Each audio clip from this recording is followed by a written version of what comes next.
അയ്യോ എന്തൊരു അവസ്ഥയാ നോക്കണേ എന്റെ അമ്മേന്റെ. ഒരു 3 മാസമല്ലേ അവിടെ നിന്ന് വിട്ടു നിന്നുള്ളൂ, അപ്പോഴത്തേക്ക് ഒരു മനുഷ്യൻ ഇങ്ങനെ മെലിഞ്ഞോണങ്ങോ? ഓ, മോള് വന്നോ?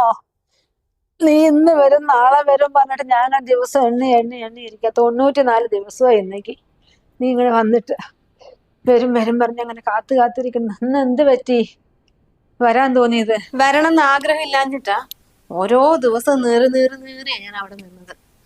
ടൂറ് പോയിട്ടേ പിള്ളേർക്കാണെങ്കില് വയറിളക്കവും ഛർദിയും ഒക്കെ ആയി. ഞാനും കിടന്നില്ലേ ഒരു മാസം. അമ്മയ്ക്ക് വിഷമാന്ന് പറഞ്ഞിട്ട് പറയാതിരുന്നതാ. ഏട്ടൻ ഒരു 2 മാസം വലിച്ചു കിടന്നു. അല്ല എന്നാലും എന്താ ഇങ്ങനെ മെലിഞ്ഞു പോയത്? ഒന്നും കഴിക്കലൊന്നുമില്ലേ? കഴിക്കുന്നൊക്കെ ഉണ്ട് മോളെ, പക്ഷെ എന്ത് മനസ്സമ്മതം ഇല്ലാണ്ട് എന്ത് കഴിച്ചാലും ദേഹത്ത് കാണുമോ? മോളൊന്നും അല്ലല്ലോ എന്നെ നോക്കുന്നത്, മരുമോളല്ലേ. അവൾ എന്തായാലും അവളുടെ സ്വഭാവം കാണിക്കും. മരുമോളാണെങ്കിൽ എന്താ, ഇവിടെ മോനില്ലേ? അവന് നോക്കേണ്ട ഒരു ഉത്തരവാദിത്വമില്ലേ? അവിടെ ജയറാമേട്ടന്റെ അമ്മയ്ക്ക് വയ്യാണ്ട് ഞങ്ങള് ആട്ടിന്റെ പാലാണ് 3 ഗ്ലാസ് കൊടുക്കും, രാവിലെ ഉച്ചയ്ക്കും വൈകുന്നേരം വെച്ചിട്ട്. പിന്നെ ഒരു ഒരു വലിയ ബൗള് നിറയെ നട്ട്സ്, പിന്നെ ഈത്തപ്പഴം, ഇതൊക്കെയാണ് ഞങ്ങൾ അവിടെ കൊടുത്തോണ്ടിരുന്നത്. അസുഖം വന്നിട്ട് മാറി എഴുന്നേറ്റ് നടക്കുമ്പോഴത്തേക്ക് എന്താ ഭയങ്കര ആരോഗ്യത്തോടെ എണീറ്റ് പോയത്. ആൾക്കാരൊക്കെ ചോദിക്കും ഇവരെന്നെയാണോ കിടന്നത്? അയ്യോ നിന്നെ പോലത്തെ ഒരു മരുമോളെ ഈ ലോകത്ത് കാണാൻ കിട്ടൂല. മരുമോൾ എന്ന് പറഞ്ഞാൽ നീയാ മരുമോൾ എന്ന് പറഞ്ഞിട്ട് നാട്ടുകാർക്കൊക്കെ ഭയങ്കര കാര്യം. ഇതെന്ത് ഇങ്ങനത്തെ സാധനം? ഒന്നും തരലൊന്നും ഇല്ലേ ഇപ്പൊ? ആട്ടിന്റെ പാലോ? എന്റെ മോളെ, അങ്ങനെയൊക്കെ നോക്കുകയാണെങ്കിലേ ഞാൻ പട്ടിണിയാന്ന് തന്നെ പറയാ. ദോശ ഇഡ്ഡലി അതിൽ എന്താ ഉള്ളത്? ഇത്തിരി ഉഴുന്നും പച്ചരിയാ, എന്തെങ്കിലുമൊക്കെ വേണ്ടേ അതിൽ ചേർക്കണ്ടേ? അത് ചേർത്തിട്ട് നല്ല ഇത്തിരി കണ്ണിൽ കഴിക്കാൻ വെക്കുക. കുറച്ച് അണ്ടിപ്പരിപ്പോ കുറച്ച് എന്തെങ്കിലുമൊക്കെ ചേർത്തണ്ടേ അതില്, എന്നിട്ട് അരക്കണ്ടേ? ഇതൊന്നുമില്ല, വെറുതെ ദോശ ഇഡ്ഡലിയും കൂടെ തരും. ആര് ഒന്ന് കഴിച്ചാൽ കഴിച്ചു, ഇല്ലെങ്കിൽ ഇല്ല. ചിലപ്പോൾ 4 ഇഡ്ഡലി ഞാൻ കഴിക്കും. ദോശ തീരെ ഇഷ്ടമല്ല എനിക്ക്. പാൽ എന്നെ മര്യാദക്ക് തരലില്ല, പിന്നെ ആട്ടിന്റെ പാല്. ചേച്ചി ചായ എടുത്തു വെച്ചിട്ടുണ്ട്, വാ കുടിക്കാൻ. ആ, എനിക്ക് സത്യം പറഞ്ഞാൽ ചായ വേണ്ടായിരുന്നു. ഞങ്ങളിപ്പോ ചായ കുടിക്കലൊന്നും ഇല്ല, ആ ശീലങ്ങളൊക്കെ നിർത്തി. അപ്പൊ അവിടെ എല്ലാവരും ഈ പ്രകൃതിന്റെ പുറകെ. അപ്പൊ ഞങ്ങള് വേറെ കുറച്ച് ഇതൊക്കെ ഉണ്ട്, തേയില വെള്ളം, ഇത്തിരി പഞ്ചസാര ഇടാണ്ട് അങ്ങനെയൊക്കെയാ കുടിക്കുന്നത്, ഗ്രീൻ ടീ. അമ്മ പറയായിരുന്നു ശ്രുതിനെ കുറിച്ചിട്ട് 100 അമ്മയ്ക്ക്. പിന്നെ ഡേറ്റ്സ് ഒന്നും കൊടുക്കലില്ലായിരുന്നോ? കഞ്ഞിയാണോ കൊടുത്തോണ്ടിരുന്നത്? അതൊക്കെ കൊടുക്കാണ്ടല്ലോ ചേച്ചി അമ്മയ്ക്ക്. ഇതിപ്പോ 2 ദിവസമായിട്ടുള്ളൂ കഴിഞ്ഞിട്ട്. ആ, അമ്മ എന്നോട് പറഞ്ഞു അത്. അവിടെ ജയറാമേട്ടന്റെ അമ്മയ്ക്കൊക്കെ വയ്യാണ്ടായപ്പോ നല്ല ആട്ടിൻ പാലില് ഈ ബദാമും എല്ലാം ഞങ്ങൾ ഇങ്ങോട്ട് അരച്ചങ്ങോട്ട് കൊടുക്കും. ഇതിപ്പോ അമ്മയ്ക്ക് ഭയങ്കര ക്ഷീണം. 3 മാസം കഴിഞ്ഞല്ലോ, അപ്പൊ ഇങ്ങനെ പോരാ. ശരിക്കും പറഞ്ഞാല് നല്ല തടിച്ചു കൊഴുത്തിരിക്കേണ്ട സമയമായില്ലേ. റെസ്റ്റ് എടുക്കുന്ന ആളല്ലേ. കണ്ടപ്പോ ഒരു സങ്കടം, അങ്ങനെ ചോദിച്ചതാ. ചേച്ചി സർജറി കഴിഞ്ഞു വരുന്ന സമയത്തെ അമ്മേന്റെ ഡയറ്റീഷ്യൻ ഒരു മെനു ചാർട്ട് തന്നിട്ടുണ്ടായിരുന്നു. അപ്പൊ അതിലുള്ള ഫുഡാണ് ഇപ്പൊ കൊടുത്തോണ്ടിരിക്കുന്നത്. അപ്പൊ ഇനി കുറച്ചുകൂടി അത് തന്നെ ഫോളോ ചെയ്യണമെന്ന് പറഞ്ഞിട്ടുണ്ട്. ഡയറ്റീഷ്യൻ പറഞ്ഞ പോലെ ചെയ്തിട്ടുണ്ടെങ്കിലേ ഇതിപ്പോ നോക്ക്, എന്റെ അസുഖമൊക്കെ മാറി മോളെ. ഇപ്പൊ എനിക്ക് എണിക്കാൻ പോയി, അത്രയ്ക്ക് അങ്ങ് ക്ഷീണം. എപ്പോഴെങ്കിലും ഒരു ചിക്കനോ മട്ടനോ എടുക്കും. അതാണെങ്കിൽ കൈപുണ്യം പറയണതില്ലേ, എന്തൊക്കെയോ കാണിച്ചു വെക്കുക. ഈ മട്ടൻ ഒന്ന് വെച്ച് കഴിച്ചിട്ട് ഞാൻ ഒരാഴ്ച ഛർദിയും കിടക്കലായിരുന്നു, ഒരു സാധനം കഴിച്ചിട്ടില്ല. അമ്മ അത് ചിക്കനും മട്ടനും കഴിച്ചിട്ടാണോ സംഭവിച്ചത്? ചേച്ചിക്ക് അറിയോ, ഒരു ദിവസേ ഇവിടെ എല്ലാവർക്കും കഴിക്കാൻ വേണ്ടിയിട്ട് നിറയെ കപ്പയും പിന്നെ പഴവും ഒക്കെ പുഴുങ്ങി വെച്ചിട്ടുണ്ടായിരുന്നു. അപ്പൊ കുഞ്ഞ് എന്ത് ചെയ്തെന്ന് അറിയോ? അവിടെ വെച്ച പ്ലേറ്റ് എടുത്തിട്ട് അമ്മേന്റെ ബെഡ് കൊണ്ട് വെച്ചു. അമ്മ ഇത് മുഴുവൻ ഇരുന്ന് കഴിച്ചു. അങ്ങനെ സംഭവിച്ചതാ. സ്റ്റിച്ചൊക്കെ ഉണങ്ങിയ സ്ഥിതിക്ക് ഓടിച്ചാടി നടക്കേണ്ടതാ. ഞങ്ങളുടെ വീട്ടിന്റെ അടുത്ത് ഇതുപോലെ ഒരു സുലോചന ചേച്ചി ഉണ്ടായിരുന്നു. അവർക്ക് ഇങ്ങനെ സർജറി കഴിഞ്ഞിട്ട് 2-മത്തെ ദിവസം അവർ ഇറങ്ങി നടന്നു. നന്നായിട്ട് നോക്കും മരുമോളെ, എന്നെ പോലെ തന്നെ. ശ്രുതി എന്തായാലും പോയിട്ട് എന്തെങ്കിലും ഉണ്ടാക്കിക്കോ. എനിക്കൊന്നും വേണ്ട കേട്ടോ, അമ്മയ്ക്ക് എന്തെങ്കിലും ആക്കിക്കോ. വാ. വല്ലാത്ത സാധനമാണല്ലോ, തന്നതിനും തിന്നതിനൊക്കെ ഇത്ര കണക്കാ. അന്നെന്തോ നേന്ത്രപ്പഴവും ഇതും കഴിച്ചെന്ന് കൊണ്ട് എന്തൊരു കണക്കാ വെച്ചിരിക്കുന്നു. വെറുതല്ല കോലം എങ്ങനെയായിട്ട്. അതന്നെ ഞാനും പറയുന്നത്. തന്നെ ഇങ്ങനെ കണക്ക് പറഞ്ഞാലേ നമ്മൾ കഴിച്ചിട്ടെന്തെങ്കിലും ദേഹത്ത് കാണുമോ? നിന്നെയാണ് ഞാൻ എത്ര വിളിക്കണ്, നീ ഫോണും എടുക്കുന്നില്ല. അന്ന് അങ്ങോട്ടൊരു മെസ്സേജ് ചെയ്യാം അതും ഇല്ല. അല്ലെങ്കിൽ ഇടയ്ക്ക് വിളിച്ച് ചോദിക്കണ്ടേ എന്താ അമ്മ എന്ത് ചെയ്യണമെന്നുള്ളത്? വിളിയില്ല, ഒന്നുമില്ല. പിന്നെ എന്താ ചെയ്യുന്നത്? സഹിച്ച് ഇവിടെ എന്താ ചെയ്യണം? അതും വാങ്ങി സഹിച്ചിരിക്കണേ. എന്തെങ്കിലും തന്നെ അതും കുടിച്ചിട്ട്. അമ്മ ഇനി സഹിച്ചിരിക്കണ്ട. ജയറാമേട്ടൻ എന്നോട് പറഞ്ഞത് അമ്മേനെ കൈയോട് കൂട്ടിക്കൊണ്ടുവരാൻ. അമ്മ വരുന്നോ ഞങ്ങളുടെ കൂടെ? വരുന്നാ? ഇതൊരു വാക്ക് കിട്ടാൻ വേണ്ടി ഞാൻ കാത്തിരിക്കുകയാണ് മോളെ. ഇവിടെ ഇരുന്നിട്ടുണ്ടെങ്കിൽ എവിടെയാണ് തളർത്തി അങ്ങ് ഇടും. ഞാൻ എന്തായാലും വരുന്നുണ്ട്, നമുക്ക് പോവുക. അങ്ങോട്ടേക്ക് വരാന്ന് പറഞ്ഞത് അമ്മയ്ക്ക് എന്തൊരു സന്തോഷാ. ഈ ആളല്ലേ ഇവിടെ കിടന്നത് ഒന്നിനും വയ്യാണ്ട്. ശരിക്കപ്പോ ആരോഗ്യ പ്രശ്നമൊന്നും ഇല്ല അല്ലേ? മൊത്തം മാറി. മാറി മോളെ, മൊത്തം മാറി. അവൾ എന്തൊക്കെയോ മരുന്നൊക്കെ പാലിലൊക്കെ കലക്കി തരുന്നുണ്ട്. അത് കഴിക്കുമ്പോ ക്ഷീണം പറയണ സാധനമില്ല. എന്നാലേ ഞാൻ ജയറാമേട്ടനോട് വിളിച്ചു പറയട്ടെ, കാർ എടുത്ത് ഇങ്ങോട്ട് വരാൻ. ഓട്ടോയിൽ പോയാൽ ശരിയായില്ല. ആ നീ അവനെ വിളിക്കും മോളെ, വേഗം പോയിട്ട്. ആവു, മനുഷ്യൻ എപ്പോഴാണ് ജീവൻ തിരിച്ചു കിട്ടിയത്. ഞാൻ തുണികളൊക്കെ എടുത്ത് വെക്കട്ടെ.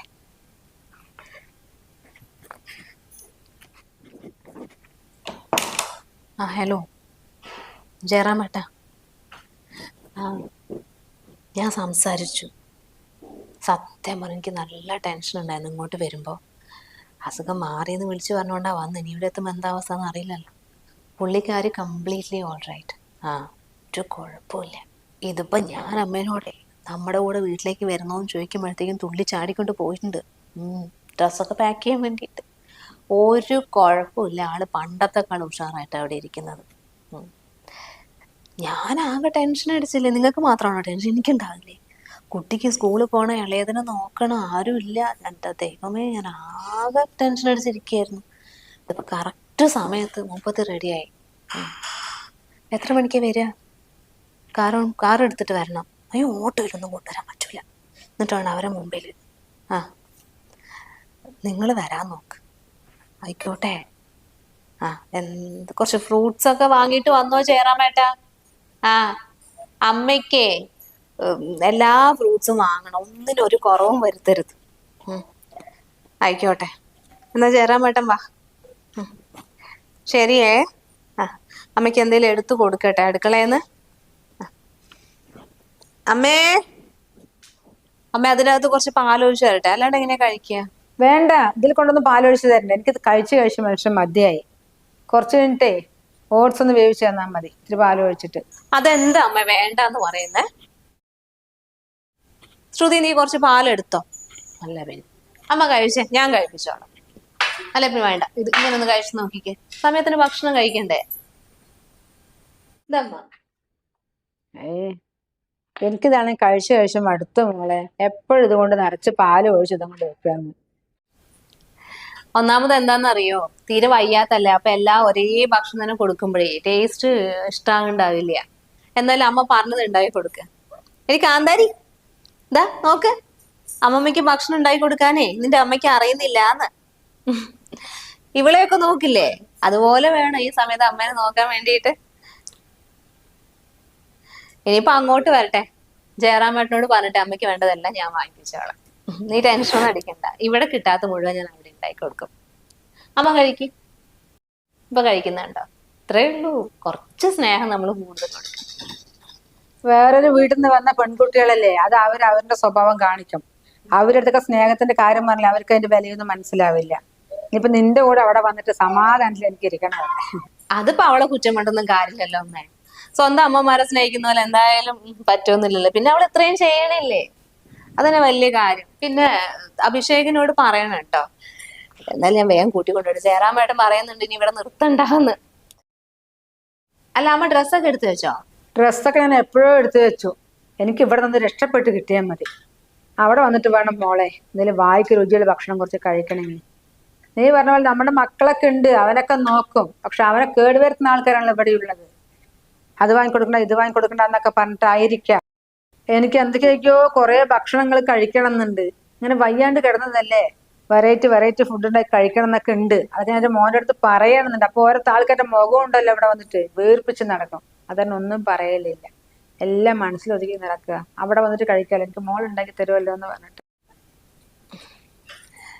അമ്മ വിഷമിക്കൊന്നും വേണ്ട. അമ്മയ്ക്ക് എന്തായാലും നല്ലൊരു മരുമോനല്ലേ കിട്ടിയത്. ജയറാമേട്ടനോട് പറഞ്ഞാൽ മതി, അമ്മയ്ക്ക് എന്താഗ്രഹമില്ല അതെല്ലാം സാധിച്ചു തരും. അല്ല ശ്രുതി, ഞാൻ കുറച്ച് മീന് കൊണ്ടുവന്നിട്ടില്ലായിരുന്നോ? അത് പൊരിച്ചോ? ഇല്ല ചേച്ചി, ഞാൻ മുളക് തിരുമ്മി വെച്ചിട്ടുണ്ട്. ഭക്ഷണം കഴിക്കാൻ നേരത്തൊന്നും ഫ്രൈ ചെയ്തെടുത്താ പോരെ? ആ, അത് അന്നേരം ചെയ്താൽ മതി. പക്ഷെ നന്നായിട്ടൊന്ന് പൊരിച്ചെടുക്കണം. എന്താണെന്നറിയോ, ജയറാമേട്ടൻ രാവിലെ ജോലിക്ക് നിന്നതാ. ഞാൻ സമ്മതിച്ചില്ല, ഞാൻ ഒട്ടും സമ്മതിച്ചില്ല. അമ്മയ്ക്ക് മീൻ വാങ്ങിക്കൊണ്ടു വന്ന ശേഷം മാത്രം പോയാൽ മതി എന്ന് പറഞ്ഞു. എന്നിട്ട് മൂപ്പര് ഒരുപാട് ദൂരം പോയതാ, ബൈക്കൊക്കെ എടുത്തിട്ട്. നമ്മുടെ അവിടെയുള്ള മാർക്കറ്റില്ല, അവിടെ ഇല്ല അത്ര. എന്നിട്ട് വേറെ എവിടെയോ പോയി വാങ്ങിക്കൊണ്ട് വന്നതാ. നല്ല മത്തിയാ. ഇവിടെ ഒന്നും കിട്ടില്ല, ഇപ്പൊ ഇറങ്ങിയതാന്നാ പറയുന്നത്. അമ്മ സാധാരണ മത്തി കഴിക്കാൻ ഇഷ്ടമല്ലെന്നാ പറയാ. എന്നിട്ട് ഏട്ടൻ ഓരോ ദിവസവും ഓരോരോ മീനാടോ വാങ്ങിക്കൊണ്ട് വരല്. മത്തി വാങ്ങാറേ ഇല്ല, അമ്മയ്ക്ക് ഇഷ്ടമില്ലാത്തതുകൊണ്ട്. അതെന്തത് നല്ല മീനല്ലേ, മത്തിയാണ് കഴിക്കേണ്ടത്. അത് ആരോഗ്യത്തിന് വളരെ നല്ലതല്ലേ. ഓ, മത്തിയാണല്ലേ മോളെ കഴിക്കേണ്ടത്. അത് ശരി. അതിന് ഇവിടെ ആരെങ്കിലും പറഞ്ഞു തരാൻ വേണ്ടേ? വേണ്ട എന്ന് പറഞ്ഞു, വേണ്ട. എന്നാ പിന്നെ മത്തിയിൽ ഇങ്ങനെ ഇതെല്ലാം ഉണ്ട് അമ്മയ്ക്ക് നല്ലതാണ് കഴിച്ച. അതിനൊന്നും അറിയില്ല, ചെലവ് കുറഞ്ഞ് കിട്ടിയല്ലോ. അപ്പൊ ചെമ്മീൻ എന്തോ മേടിച്ച് അവിടെ വെച്ചിട്ട്. പക്ഷെ അതൊന്നും സാരില്ല, നീ പറഞ്ഞു എന്നെ പറഞ്ഞിട്ട്. അതൊന്നും കുഴപ്പമില്ല, ഞാൻ അമ്മയ്ക്ക് വേണ്ടതൊക്കെ ഉണ്ടാക്കി കൊടുക്കാം. അതൊന്നും കുഴപ്പമില്ല ചേച്ചി. 3 മാസേ അമ്മേനെ ഞാൻ പൊന്നു പോലെ നോക്കിയിട്ടുണ്ട്. അതെനിക്ക് നന്നായിട്ട് അറിയാം. അതിപ്പോ അമ്മ സമ്മതിച്ചാലും ഇല്ലെങ്കിലും അത് തന്നെയാ സത്യം. പിന്നെ അമ്മയ്ക്ക് ഇവിടെ ഇരിക്കാൻ ഒട്ടും താല്പര്യം ഇല്ലാത്തതുകൊണ്ടല്ലേ. അങ്ങനെയാണെങ്കിൽ അമ്മ അവിടെ നിന്നോട്ടെ, അതന്നെ നല്ലത്. പക്ഷെ നിങ്ങൾ പോകുമ്പോഴത്തേക്ക് ഞാൻ കറിയും മീൻ പൊരിച്ചൊക്കെ ആക്കി തരാം, നിങ്ങൾ ഇരിക്കും. ഇത്ര ദിവസം നോക്കിയതിനെ പുള്ളിക്കാരിക്ക് ഭയങ്കര വിഷമമുണ്ട്. എന്നാ അവള് ഭക്ഷണമൊക്കെ ആക്കട്ടെ, അമ്മ അപ്പോഴത്തേക്കും ഡ്രസ്സ് മാറ്റും. എന്ത് ചെയ്യാനാ, ഓരോ വയ്യാകെ വരുമ്പോഴല്ലേ ഓരോരുത്തരുടെ സ്വഭാവം മനസ്സിലാകുക. ഇന്നത്തോടെ മതി ഇവിടുത്തെ അടിമ ജീവിതം. ഇത് വേണ്ട. അമ്മേ, അമ്മ ഇതാ ഈ 2 ബാഗ് ഇത്രയല്ലേ ഉള്ളൂ, വേറൊന്നും ഇല്ലല്ലോ? ആ മോളെ, അത്രേ ഉള്ളൂ. നോക്കട്ടെ ബ്ലൗസ് ഒക്കെ വെച്ചിട്ടുണ്ടെന്നുള്ളത്. എന്താ ശ്രുതി, ഞങ്ങൾ ഇറങ്ങാട്ടോ. ആ, ഇറങ്ങാനായോ? പിന്നെ അമ്മേന്റെ കുറച്ച് സാധനങ്ങളും കൂടി ഉണ്ട് എടുക്കാൻ. എന്ത് സാധനങ്ങള്? ഇതേ അമ്മേന്റെ ബ്ലഡ് ടെസ്റ്റിന്റെ റിപ്പോർട്ട്, സ്കാനിങ് റിപ്പോർട്ട്, പിന്നെ തൈറോയിഡ് ടെസ്റ്റ് ചെയ്ത റിപ്പോർട്ടൊക്കെ ഉണ്ട്. ഇത് എന്തായാലും ആവശ്യം വരും, അടുത്ത ആഴ്ച ഡോക്ടറെ കാണാനുള്ളതാണ്. പിന്നെ ഇതിന്റെ എൻഡില് അമ്മേന്റെ മെഡിസിന്റെ പ്രിസ്ക്രിപ്ഷൻ ഉണ്ട്. ഇന്നത്തേക്കുള്ള മരുന്നേ ഉള്ളൂ, രാവിലെ കഴിച്ചല്ലോ, അത് തീർന്നുപോയി. അഭിഷേക് എന്നോട് പറഞ്ഞതാ രാത്രിക്കുള്ള മരുന്ന് വാങ്ങിക്കൊണ്ടുവരാൻ. ഇനിയിപ്പോ അത് ആവശ്യമില്ലല്ലോ. 3 മാസത്തേക്കുള്ള മരുന്ന് ഡോക്ടറിൽ എഴുതിയിട്ടുണ്ട്. എന്താ ഒന്ന് വാങ്ങണേ. മരുന്നോ? എനിക്കൊന്നും മരുന്ന് വേണ്ട മോളെ. ഇവിടെ എനിക്ക് മരുന്ന് തന്നൊന്ന് കൊല്ലാൻ നോക്കുക. ഞാനെങ്കിലും എന്റെ മോളുടെ അടുത്ത് രക്ഷപ്പെട്ടു പോട്ടെ. മതി മരുന്ന് കഴിച്ചിട്ട് ഇവിടെ ഇരുന്നത്. അമ്മ എന്താ ഈ പറയുന്നേ? അസുഖം പൂർണ്ണമായിട്ട് മാറിയിട്ടുണ്ടോ ചേച്ചി? മരുന്ന് കഴിച്ചേ പറ്റൂ, അല്ലെങ്കിൽ വളരെ ഡേഞ്ചറസ് ആയിരിക്കും ഇനി ഉണ്ടാകാൻ പോകുന്ന സിറ്റുവേഷൻ. അമ്മ അത്രയും പറഞ്ഞത് കൊണ്ട് ഏട്ടൻ ഒരാഴ്ച മരുന്ന് വാങ്ങിട്ട് വന്നാ കഴിക്കില്ല കഴിക്കില്ല എന്ന് പറഞ്ഞുകൊണ്ട് വാശി പിടിച്ച് നിൽക്കുമായിരുന്നു. അതാണ് തീർന്നും പോയില്ലേ. ഇനി 3 മാസം മരുന്ന് നിർബന്ധമായിട്ട് വാങ്ങിയേ പറ്റൂ. ചേച്ചി ഇന്ന് തന്നെ പോയി വാങ്ങാൻ പറഞ്ഞു ഏട്ടനോട്. അതെന്തിനാ ശ്രുതി? അമ്മയുടെ അസുഖമൊക്കെ മാറിയതല്ലേ. ഇനിയിപ്പോ വല്ല വൈറ്റമിൻ ഗുളികയായിരിക്കും, അത് ഞാൻ അവിടെ പോയിട്ട് ഭക്ഷണം കൊടുത്ത് റെഡി ആയിക്കോളാം. അകത്തുള്ള സ്റ്റിച്ച് ഒന്നും പൂർണ്ണമായിട്ട് ഉണങ്ങിയിട്ടൊന്നും ഇല്ല. പിന്നെ ഡോക്ടർ തന്ന മെനു ഉണ്ട്, ഞാൻ അവിടെ എടുത്തു വെച്ചിട്ടുണ്ട്. അതിലുള്ള ഫുഡ് മാത്രമേ കൊടുക്കാൻ പറ്റൂ, അതേ അളവിന്. പിന്നെ ഈ മെഡിസിനൊക്കെ കഴിക്കുമ്പോഴേ ഇടയ്ക്കിടയ്ക്ക് കണ്ടിന്യൂസ് ലൂസ് മോഷനൊക്കെ ഉണ്ടാവും. അപ്പൊ നമ്മളൊന്ന് കെയർ ചെയ്യണം. പിന്നെ ഭക്ഷണം വേറെ അതും ഇതൊക്കെ അമ്മ വലിച്ചു വാരി കഴിച്ചിട്ടുണ്ടെങ്കിൽ വേറെ പ്രശ്നം വരും, ഛർദിയൊക്കെ വരും. അങ്ങനെ വന്നിട്ട് ഇവിടെ മുഴുവൻ ഛർദിച്ചിട്ട് എനിക്ക് മതിയായിട്ടുണ്ട്. അപ്പൊ അമ്മേടെ സ്റ്റിച്ച് ഒന്നും ഉണങ്ങിയിട്ടില്ലേ? ഇവള് പറയുന്ന പോലെയൊന്നും ഇല്ല. ഒരു ചെറുതായിട്ട് ലേശം ഉണങ്ങാനുണ്ട്, അത്രേ ഉള്ളൂ. അതൊക്കെ അങ്ങ് പോയിക്കോളും. നീ അങ്ങ് വാ, നമുക്ക് പോവാം. ഒരു ദിവസം പോലും മരുന്ന് സ്കിപ്പ് ചെയ്തിട്ടുണ്ടെങ്കിൽ അതിനനുസരിച്ച് കോംപ്ലിക്കേഷൻസ് ഉണ്ടാകുന്നുണ്ട് അമ്മയ്ക്ക്. ഞാൻ നന്നായിട്ട് നോക്കുന്നതുകൊണ്ട് അമ്മയ്ക്കൊന്നും മനസ്സിലാകാഞ്ഞിട്ടാ. ഷുഗറും പ്രഷറൊക്കെ ഉള്ളതുകൊണ്ടേ സ്റ്റിച്ച് നന്നായിട്ട് ഉണങ്ങിയിട്ടൊന്നുമില്ല, ചെറിയൊരു പഴുപ്പും ഉണ്ട്. സ്റ്റെയർ കയറാൻ സമ്മതിക്കരുത്, എന്ന് കുനിഞ്ഞൊരു പണിയും ചെയ്യിപ്പിക്കരുത്. നല്ല റെസ്റ്റ് വേണം. ഇന്ന് പോയത് അമ്മ കിടന്നേക്കണം കേട്ടോ. ഓടിച്ചാടി നടക്കാനൊന്നും പാടില്ല. അതൊക്കെ ശ്രദ്ധിക്കണം ചേച്ചി, അല്ലെങ്കിൽ ചേച്ചി തന്നെ ബുദ്ധിമുട്ടും. അത് ശരി. അപ്പൊ അതിനിപ്പോ എന്താ, ഞാനേ മരുമോളുടെ അടുത്തല്ല പോകുന്നത്, എന്റെ മോളുടെ അടുത്താ പോകുന്നത്. ഞാൻ പ്രസവിച്ച് വളർത്തിയ മോള് എന്നെ അനങ്ങാൻ അയക്കില്ല. എല്ലാം അവൾ ഉണ്ടാക്കി അടുത്തോണ്ട് വെച്ച് തരും, എന്നിട്ട് തുണി അലക്കി തരും. പോരെ? എനിക്ക് സന്തോഷമേ ഉള്ളമ്മേ, അമ്മ പോയിട്ട് വാ. ഈ സമയത്തെ അമ്മയ്ക്ക് സമാധാനമല്ല ഏറ്റവും ആവശ്യം. എവിടെയാണോ സമാധാനം കിട്ടുന്നത് അവിടെ അമ്മ നിന്നോ. അല്ലടോ, ഈ കാര്യേ ഞാൻ വന്ന സമയത്ത് നിങ്ങൾ ആരും പറഞ്ഞില്ല. അമ്മ എന്നോട് എല്ലാം മാറിയെന്നല്ലേ പറഞ്ഞേ, ഇതിന്റെ ഒന്നും കാര്യം അമ്മ പറഞ്ഞില്ലല്ലോ. ഇനിയിപ്പോ അവിടെ വന്നിട്ട് എങ്ങാനും ഇളകിയാലോ? ഇനിയിപ്പോ അത്രയും വലിയ പ്രശ്നമാണെങ്കിലേ നീ അതൊന്നും വലിയ കാര്യമാക്കണ്ട. അവളുടെ വർത്തമാനം കഴിഞ്ഞിട്ട് ജയറാമിന്റെ അടുത്ത് പറയും, മോളെ 3 മാസത്തെയോ 4 മാസത്തെയോ മരുന്ന് വാങ്ങും, ഞാൻ കഴിച്ചോളാം. പോരെ? ഒരാഴ്ചക്ക് തന്നെ ഏകദേശം 2500 രൂപന്റെ മരുന്ന് വരുന്നുണ്ട് ചേച്ചി. ഇതാ പ്രിസ്ക്രിപ്ഷൻ, ഇത് വെച്ചോ. അയ്യോ ശ്രുതി, പ്രിസ്ക്രിപ്ഷൻ തൽക്കാലം അവിടെ നിൽക്കട്ടെ. ഒന്നാമത് പിള്ളേരെയും കൊണ്ടേ ഞാൻ ഭയങ്കരമായിട്ട് കഷ്ടപ്പെട്ട് നിൽക്കുക. അതിന്റെ ഇടയ്ക്ക് അമ്മയും കൊണ്ടുപോയിട്ട് എനിക്ക് നോക്കാൻ പറ്റില്ല. അമ്മ എന്നോട് പറഞ്ഞില്ല അസുഖം മാറിയെന്നാ പറഞ്ഞേ. അപ്പൊ അതുകൊണ്ടല്ലേ ഞാൻ തിക്കി തിരക്കി ഇങ്ങോട്ട് ഓടി വന്നത്. അതിനെന്താടി, നീ എന്നെ പൊന്നു പോലെ നോക്കില്ലേ? ഞാൻ എന്തായാലും റെഡി ആയില്ലേ, ഒരു 5-6 മാസം നിന്നിട്ട് പിന്നെ വേണിച്ച് ഇങ്ങോട്ടേക്ക് വരാം. അമ്മ എന്ത് ഈ പറയുന്നത്? മക്കളെ നോക്കണം, അമ്മയെ നോക്കണം, എല്ലാം കൂടി നടക്കുവോ? ഞാൻ ആകെ കഷ്ടപ്പെട്ട് നിൽക്കുക. അവിടെയാണ് ഒരു പണിക്ക് ആളെ കിട്ടുക ഇല്ലേന്നുള്ളതല്ല, അമ്മയെ നോക്കാനോട് വേറെ ആളെ ഒന്നും കിട്ടില്ല. എന്നെ എന്തിനു നോക്കാൻ ആള്? സമയത്തിന് ഭക്ഷണം കൊടുത്തു തരുക, മരുന്ന് എടുത്തു കൊടുത്തു തരുക, അത്രയല്ലേ ഈ വേണ്ടി. താലപ്പൊലിയും മരുന്നും ഒക്കെ ആയിട്ട് എനിക്ക് മുമ്പിൽ വന്ന് നിൽക്കാനൊന്നും ആവൂല. എന്റെ കാര്യം ആരാ നോക്കി തരാന്ന് ചോദിച്ചാൽ ഞാൻ നിൽക്കുന്നത്. അതിന്റെ ഇടയ്ക്കാണ് ഞാൻ അമ്മയെ നോക്കുന്നത്. അപ്പൊ നീ അമ്മയ്ക്ക് മുമ്പേ പറയായിരുന്നു 2,500 കൊടുത്ത് മരുന്ന് വാങ്ങാനൊന്നും പറ്റില്ല ശ്രുതി. നീ ഒരു കാര്യം ചെയ്യ, അഭിഷേകിനോട് പറ, എന്താ വെച്ചാ വാങ്ങേ വരാൻ വേണ്ടിട്ട്. ചേരാൻ മട്ടം വരാൻ നിൽക്കുന്നുണ്ടോ? അമ്മ ഒരു കാര്യം ചെയ്തോ, തൽക്കാലം അമ്മ ഇവിടെ നിന്നോ. എനിക്ക് അറിയില്ലല്ലോ നിങ്ങളുടെ മരുന്നിന്റെയും ഇതിന്റെയും ഒക്കെ കഥകള്. ഞാൻ എന്തായാലും പോട്ടെ. ജയറാം മട്ടന് ഫോണ് മാറിപ്പോയി. മോളെ, നീ ഒരുമാതിരി വർത്താനം പറയരുത്. ഞാൻ അങ്ങോട്ട് വരാൻ വേണ്ടിയില്ല ഇതെല്ലാം എടുത്ത് ഒരുങ്ങി കെട്ടി നിൽക്കുന്നത്.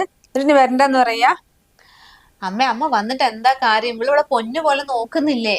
അതിന്റെ ഇടയ്ക്ക് ഇനി അവിടെ വന്നിട്ട് ഒന്നും ആകില്ല ശ്രുതി. നിനക്ക് അറിയാലോ, അമ്മയെ നോക്കിയിട്ട് നിനക്ക് ഇപ്പം മനസ്സിലായിട്ടല്ലേ? അന്ന് പനി വന്നിട്ട് അവിടെ എന്റെ ദൈവമേ 3 ദിവസം പനിച്ചു കിടന്നിട്ട് അമ്മ എനിക്ക് സ്വസ്ഥത എന്ന് പറഞ്ഞ സാധനം തന്നിട്ടില്ല. മരുന്ന് എടുത്തു കൊടുക്കണം, വെള്ളം എടുത്തു കൊടുക്കണം, ചായ എടുത്തു കൊടുക്കണം. നമുക്ക് നടക്കുവോ? 3 ദിവസമല്ലേ നോക്കിയുള്ളൂ നീ? അമ്മ അവള് നോക്കുന്ന പോലെ ഒരാൾക്ക് നോക്കാൻ പറ്റില്ല. അമ്മ തൽക്കാലം ഒരു കാര്യം ചെയ്യും, ഒരു 10-500 രൂപ വേണം, ഞാൻ തന്നിട്ട് പോകാം. ഒരു 500 രൂപയുണ്ട്. ജയറാമേട്ടനോട് ഞാൻ പറഞ്ഞിട്ടില്ല, ഞാൻ വിളിച്ച് പറയാം. ഇത് തൽക്കാലം ഞാൻ ശ്രുതി അമ്മന്റെ കൊടുക്കാം. മരുന്ന് വാങ്ങണമെങ്കിൽ എന്തെങ്കിലും ചെലവുണ്ടെങ്കിൽ നീ പറഞ്ഞു അഭിഷേകിനോട് ഒന്ന് പൈസ എടുക്കാം കേട്ടോ. അമ്മ എന്തായാലും ഞാൻ വന്നു. അമ്മ 500 വെച്ചു. മീന് വാങ്ങിയിട്ട് വേണം ഞാൻ അടുത്ത ഞായറാഴ്ച വരാം. അതായിരിക്കും കുറച്ചുകൂടെ നല്ലത്. ഞാൻ ഇറങ്ങട്ടെ. നീ പുറത്തുനിന്ന് ഒരു പെണ്ണിന്റെ മുമ്പിലാണ് കേട്ടോ എന്നെ ഇങ്ങനെയൊക്കെ പറയുന്നത്. നാണം കെടുത്തണ്ട, മര്യാദക്ക് എന്നെ കൂട്ടിട്ട് വെക്കോ. അമ്മ എന്തമ്മ ഈ പറയുന്നത്? അത് പുറത്തുനിന്ന് വന്ന പെണ്ണ? അമ്മ മരുമോളെ മകളായിട്ട് കാണാൻ ശ്രമിക്കേ. അയ്യേ, ഞങ്ങളൊക്കെ കല്യാണം കഴിഞ്ഞ് വേറെ വേറെ വീട്ടിൽ പോയതാ. ശ്രുതി നിനക്ക് അറിയാലോ, അവിടെ ഏട്ടന്റെ അമ്മേനെ നോക്കാൻ തന്നെ എനിക്ക് ആകുന്നില്ല. എന്നിട്ട് നീ എങ്ങനെയാണ് ഇവിടുത്തെ അമ്മേനെ നോക്കണത് അതുപോലെയാ ഞാനും നോക്കുന്നത്. എന്നിട്ട് എനിക്ക് അത്രയ്ക്കൊന്നും പറ്റുന്നില്ല. എന്നിട്ട് ഞാൻ ഇവിടുത്തെ അമ്മേനെയും കൂടി. പിന്നെ എന്തിനാ നീ ഇതൊക്കെ എന്റെ അടുത്ത് ആക്കാൻ പറഞ്ഞത്? അമ്മയ്ക്ക് അസുഖം മാറി എന്നല്ലേ ഞാൻ വിചാരിച്ചത്. അവിടെ എനിക്കൊരു സഹായവും വേണ്ടേ? എനിക്ക് ഒറ്റയ്ക്ക് ഒന്നും പറ്റാഞ്ഞിട്ടേ. ഒരു കാര്യം ചെയ്യും ശ്രുതി മോളെ, അമ്മ ഒരു കാര്യം മനസ്സിലാക്കണം. സ്വന്തം അമ്മ അല്ലാണ്ടും പൊന്നുപോലെയാണ് അവൾ നോക്കിയിരിക്കുന്നത്. നിങ്ങളെല്ലാം മാറി, അസുഖം മാറിയിട്ട് കാല് മാറുന്ന നല്ല ശീലം, അല്ലെങ്കിൽ അമ്മയ്ക്ക് ഇങ്ങനത്തെ ഒരു ശീലം ഉള്ളതാ. നീ ഒന്നും മനസ്സിൽ വെക്കേണ്ട ശ്രുതി. നീ എങ്ങനെയാണോ മുമ്പ് സ്നേഹിച്ച അങ്ങനെ തന്നെ സ്നേഹിച്ചു. അടുത്ത ആഴ്ച ഞാൻ വരാം. ജയറാമേട്ടനോട് പറയാം കുറച്ചുകൂടി മത്തി, നല്ല കരിമത്തി വാങ്ങിക്കൊണ്ടുവരാം. അമ്മയ്ക്ക് ഇഷ്ടമുള്ളത് മീൻ കഴിക്കണം എന്ന് തോന്നുമ്പോ ഞാൻ വന്ന് ഇതാക്കാം. പിന്നെ 100-100 ഇടയ്ക്ക് വന്ന് കൊടുത്തിട്ടും പോകാം. അവളെ അമ്മ ആദ്യം സ്നേഹിക്കാനും മനസ്സിലാക്കാനും പഠിക്കും. ഞാൻ ഇറങ്ങട്ടെ മോനെ. അമ്മായിക്ക് ഫോൺ എടുത്ത അമ്മായിന്റെ ഫോണാ അത്. ഓ നല്ല കുട്ടിട്ടാ. എന്നാ ശരിയേ. ജയറാമേട്ടൻ ഫ്രൂട്ട്സ് വാങ്ങിട്ട് വരാന്ന് പറഞ്ഞിട്ടുണ്ട്. നോക്കട്ടെ. നിപ്പ ആയതുകൊണ്ട് ഞാൻ പറയാം, കുറേ പേർക്ക് പ്രശ്നങ്ങളുണ്ട്, വേണ്ടാന്ന് വിളിച്ച് പറയട്ടെ. അത് വേണ്ട ചേച്ചി. അഭിഷേകേട്ടനോട് ഞാൻ വിളിച്ചിട്ടേ ഇന്നിനി മരുന്ന് വാങ്ങിക്കൊണ്ടുവരണ്ടാന്ന് പറഞ്ഞു പോയി. പിന്നെ 3 മാസം ഞാൻ പൊന്നുപോലെ അമ്മേനെ നോക്കിയതല്ലേ, അത്രയ്ക്ക് കോംപ്ലിക്കേഷൻ ഒന്നും ഇപ്പില്ല. ചേച്ചിക്ക് നോക്കാൻ പറ്റുന്നതേ ഉള്ളൂ. പിന്നെ ഞാൻ ഇവിടുന്ന് മരുന്ന് കൊടുത്തും ഭക്ഷണം കൊടുത്തിട്ടേ വല്ല ഛർദയോ വോമിറ്റിങ്ങോ വന്നിട്ടുണ്ടെങ്കിൽ ഞാൻ അമ്മേനെ കൊല്ലാൻ നോക്കാന്ന് പറയും. ആ ചീത്ത പേര് ഇനി എനിക്ക് കേൾക്കാൻ വയ്യ. എത്ര നോക്കിയിട്ടുണ്ടെങ്കിലും മരുമോള് തന്നെയാ, മോള് തന്നെയാ. അമ്മയ്ക്ക് ചേച്ചിന്റെ കൂടെ നിൽക്കണ ഇഷ്ടം. അമ്മ പോയിക്കോ, അതാ നല്ലത്. നീ എന്ത് വർത്താനോ ശ്രുതി പറയുന്നത്? നീ അമ്മേനെ നോക്കിയതിന് കണക്ക് പറയാ? ഞാൻ ഇവിടെ ഉണ്ടായിരുന്നെങ്കിൽ എന്റെ അമ്മേനെ നീ നോക്കിയതിനേക്കാൾ നന്നായിട്ട് നോക്കിണ്ടോ? കുറച്ച് നിന്നെ പൊക്കി പറയുമ്പോഴത്തേക്ക് നീ ഇങ്ങനെയാണോ സംസാരിക്കുന്നത്? എന്നെ ആരും പൊക്കി പറയേണ്ട ആവശ്യമൊന്നുമില്ല. ഞാൻ ഇവിടുന്ന് മാറിക്കഴിഞ്ഞാലേ ഈ പൊക്കി പറഞ്ഞ നാവ് കൊണ്ട് തന്നെ നിങ്ങൾ എല്ലാം താഴ്ത്തിയും പറയും. അതുകൊണ്ട് നിങ്ങളുടെ 2 പേരുടെയും സർട്ടിഫിക്കറ്റ് ഒന്നും എനിക്ക് ആവശ്യമില്ല. അമ്മയ്ക്ക് വയ്യായിക വരുന്നതിന് 2 ദിവസം മുമ്പ് വരെ അമ്മ ചേച്ചിയുടെ വീട്ടിലായിരുന്നു. വീട്ടുപണിയും കുട്ടികളെ നോക്കലും തോട്ടം നന്നാക്കലും ഒക്കെ ആയിട്ട് ഒരുപാട് പണിയുണ്ടെന്ന് പറഞ്ഞിട്ട് മാസങ്ങളോളം കൂട്ടിക്കൊണ്ടുപോയി അവിടെ ഇരുത്തിയതാ. പിന്നെ അമ്മയ്ക്ക് വയ്യാന്ന് അറിഞ്ഞ ആ നിമിഷം തന്നെ ചേച്ചി അഭിഷേകേട്ടനെ വിളിച്ച് വിവരം പറഞ്ഞു, അമ്മേനെ ഒന്ന് കൂട്ടിക്കൊണ്ടുപോയിക്കോ, എനിക്ക് നോക്കാനാകില്ല. അന്ന് വന്നത് അമ്മ ഇവിടെ. പിന്നെ 3 മാസം അമ്മ ഹോസ്പിറ്റലും വീടുമായിട്ട് നടക്കുകയായിരുന്നു. സർജറിന്റെ സമയത്ത് അമ്മയ്ക്ക് എന്താ പ്രശ്നം, എങ്ങനെയുണ്ട്, ഞങ്ങൾ വരണോ എന്നൊന്നും അന്വേഷിച്ചില്ല. അത് മാത്രല്ല, ഞങ്ങൾ 100 പ്രാവശ്യം ചേച്ചിനെ വിളിച്ചു, നിങ്ങൾ ഫോൺ എടുത്തിട്ടില്ല. വല്ല പൈസന്റെ ആവശ്യമുണ്ടോ, അമ്മയ്ക്ക് എന്തെങ്കിലും ക്രിട്ടിക്കൽ ആണോ സിറ്റുവേഷൻ, ഒന്നും നിങ്ങൾ വിളിച്ച് അന്വേഷിച്ചിട്ടില്ല. പിന്നെ നിങ്ങൾ വരുന്നതാ ഇന്നാണ്. അത് അമ്മേനെ പണിക്ക് കൂട്ടിക്കൊണ്ടുപോകാൻ വേണ്ടിയിട്ട്. അമ്മേനെ നോക്കേണ്ട ഉത്തരവാദിത്തേ മക്കൾക്കാണ് കൂടുതലുള്ളത്. അഭിഷേകേട്ടൻ രാവിലെ ജോലിക്ക് പോകും, രാത്രി തിരിച്ചു വരും. പിന്നെ 24 മണിക്കൂർ അമ്മേന്റെ കാര്യങ്ങൾ നോക്കിയിട്ട് ഞാൻ അവിടെ നിൽക്കുന്നത്. അതിനുവേണ്ടി എന്റെ ജോലിയും കൂലിയും എല്ലാം ഞാൻ ഒഴിവാക്കിയതാ. എന്നിട്ട് എനിക്ക് കിട്ടിയതോ ഇങ്ങനെ. അതുകൊണ്ട് ഇനി നിങ്ങളുടെ അമ്മനെ നോക്കാൻ എനിക്കാവില്ല. നിങ്ങൾ കൂട്ടിക്കൊണ്ടുപോയിക്കോ. മോളെ, ഈ താടകന്റെ കൂടെ എന്നെ അയക്കരുത് മോളെ. ഇവിടെ ഇത്ര നേരം പറഞ്ഞിട്ടാണ് ഞാൻ എന്റെ മോളെ ഇത്ര നേരം കുറ്റം പറഞ്ഞത്.